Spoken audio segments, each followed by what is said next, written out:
എത്രയും സ്നേഹം നിറഞ്ഞവരെ, പരിശുദ്ധ കന്യകമറിയത്തിന്റെ ജനന തിരുനാൾ ആഘോഷിക്കാൻ തിരുസഭാ മാതാവിനോടൊപ്പം നാമും ഒരുങ്ങുമ്പോൾ ആ പരിശുദ്ധ അമ്മയുടെ ജീവിതത്തെ നമുക്കൊന്ന് വിശകലനം ചെയ്യാം.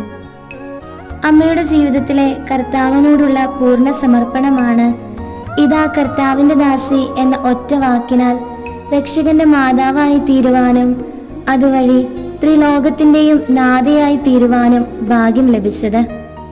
പരിശുദ്ധ അമ്മയുടെ ഈ ഭാഗ്യത്തിനു പിന്നിൽ അമ്മയുടെ പൂർണ്ണമായ സമർപ്പണം നമുക്ക് കാണാം.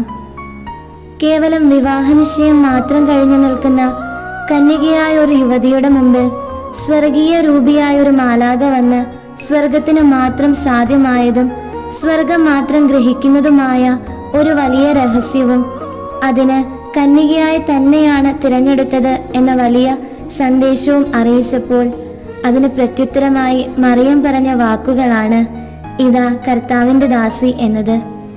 ഈ വാക്കുകൾക്ക് പിന്നിൽ ആ കന്യക ഒളിച്ചു വെച്ച ഒരു വലിയ രഹസ്യമുണ്ട്. ഇതാ എന്ന വാക്കുകൊണ്ട് ദൈവതിരഹിതത്തോടുള്ള പരിപൂർണ വിധേയത്വം അവൾ പ്രകടിപ്പിക്കുന്നു. അതായത് വിശുദ്ധ അനുസരണം. കർത്താവിന്റെ എന്ന വാക്കിനാൽ താൻ കർത്താവിനുള്ളവളാണ് എന്നവൾ വ്യക്തമാക്കുന്നു. അതാണ് വിശുദ്ധ ബ്രഹ്മചര്യം. അവസാനമായി ദാസി എന്ന വാക്കിനാൽ താൻ കർത്താവിന് കീഴ്പ്പെട്ടവളാണ് എന്ന് വ്യക്തമാക്കിക്കൊണ്ട് വിശുദ്ധ ദാരിദ്ര്യം അവൾ കാണിക്കുന്നു. സന്യാസത്തിന്റെ 3 വ്രതത്രയങ്ങൾ തന്റെ ജീവിതത്തിൽ സ്വീകരിച്ച് മരണം വരെ അത് ജീവിതത്തിൽ കാത്തു സൂക്ഷിച്ചവളാണ് പരിശുദ്ധ അമ്മ. അപ്രകാരം പൂർണ്ണമായി തന്നെ സമർപ്പിച്ചത് വഴി നമുക്ക് മാതൃകയും മധ്യസ്ഥയുമായി പരിശുദ്ധ അമ്മ നമ്മുടെ സംരക്ഷണത്തിനും സഹായത്തിനുമുണ്ട്. നമ്മുടെ ധ്യാനത്തിനും വിചിന്തനത്തിനുമായി നമുക്ക് ലഭിച്ചിരിക്കുന്ന വചനഭാഗം വിശുദ്ധ ലൂക്കായുടെ സുവിശേഷം 1-ാം അധ്യായം 39 മുതൽ 45 വരെയുള്ള ഭാഗങ്ങളാണ്. ഇവിടെ എലിസബത്ത് പരിശുദ്ധ മറിയത്തെ സ്തുതിക്കുന്ന മനോഹരമായ ഭാഗമാണ് നാം കാണുക. ഗബ്രിയേൽ ദൂതന്റെ അറിയിപ്പിനെ തുടർന്ന് പരിശുദ്ധ അമ്മ തിടുക്കത്തിൽ എലിസബത്തിനെ സന്ദർശിക്കുവാനായി പോകുന്നു. ഈ തിടുക്കത്തിന് പിന്നിലും ഒരു വിധേയത്വമുണ്ട്.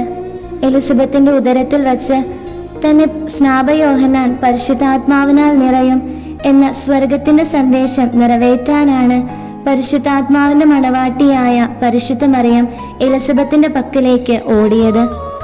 മറിയത്തിന്റെ അഭിവാദനം കേട്ട ഉടനെ ശിശു പരിശുദ്ധാത്മാവിനാൽ നിറഞ്ഞു.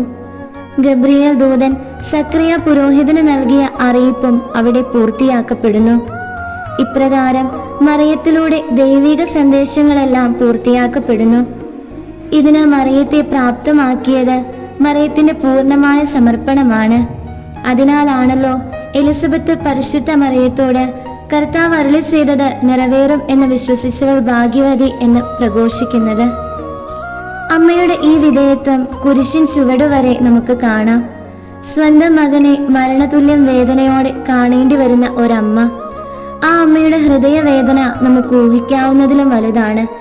എങ്കിലും ആരെയും പഴിചാരാതെ ആരെയും കുറ്റപ്പെടുത്താതെ ശാന്തമായി എല്ലാം ഉള്ളിലൊതുക്കി തന്റെ ജീവിതത്തിന്റെ ആരംഭത്തിൽ ഗബ്രിയേൽ ദൂതന് മുമ്പിൽ പറഞ്ഞ അതേ വാചകം കുരിശിൽ കിടക്കുന്ന തന്റെ മകനെ നോക്കി ഹൃദയത്തിൽ ആ അമ്മ ഉരുവിടുന്നു. ഇതാ കർത്താവിന്റെ ദാസി എന്ന്. അതുതന്നെയാണ് യോഹന്നാനെ തന്നെ ഏൽപ്പിച്ചപ്പോഴും ആ അമ്മ പുത്രനോട് മന്ത്രിച്ചത്. ദൈവഹിതത്തോട് കാണിച്ച അനുസരണവും വിട്ടുകൊടുക്കലും ദാസ്യ മനോഭാവവുമാണ് അവളെ ഇത്രമേൽ ഉയർത്തിയതും ഇന്ന് സ്വർഗവും ഭൂമിയും ഒന്നു ചേർന്ന് അവളുടെ ഓർമ്മ ആഘോഷിക്കുന്നതും. കാരണം അവൾ ഭൂമിയോളം താഴ്ത്തപ്പെട്ടവളാണ്. അതിനാലാണ് പുത്രൻ അവളെ ശരീരത്തോടെ സ്വർഗത്തിലേക്ക് സംവഹിച്ചത്. ഇന്ന് സ്വർഗത്തിന്റെയും ഭൂമിയുടെയും നാഥയായി പരിശുദ്ധ അമ്മ വിരാജിക്കുമ്പോൾ ആ അമ്മ നമുക്ക് നൽകുന്ന വലിയ മാതൃകയാണ് എളിയവരെ ദൈവം ഉയർത്തുമെന്നത്. ഇന്ന് ലോകം മുഴുവൻ സ്ഥാനമാനങ്ങൾക്ക് പിന്നാലെ ഓടുമ്പോൾ പരിശുദ്ധ അമ്മ നമ്മോട് ആവശ്യപ്പെടുന്നത് ദൈവഹിതത്തോട് ഇതാ കർത്താവിന്റെ ദാസി എന്ന് പറയുവാനാണ്. പരിശുദ്ധ അമ്മയെപ്പോലെ ദൈവഹിതത്തിന് ആമേൻ പറയുവാൻ നമുക്കും സാധിക്കട്ടെ. 8 നോമ്പിന്റെ ഈ നാളുകൾ പരിശുദ്ധ അമ്മയുടെ കരം കൂടുതൽ മുറുകെ പിടിച്ച് ജീവിതം അമ്മയുടെ ജീവിതത്തോട് ചേർത്ത് വയ്ക്കാൻ സാധിക്കട്ടെ എന്ന് പ്രാർത്ഥിച്ചുകൊണ്ട് നിർത്തുന്നു. നന്ദി.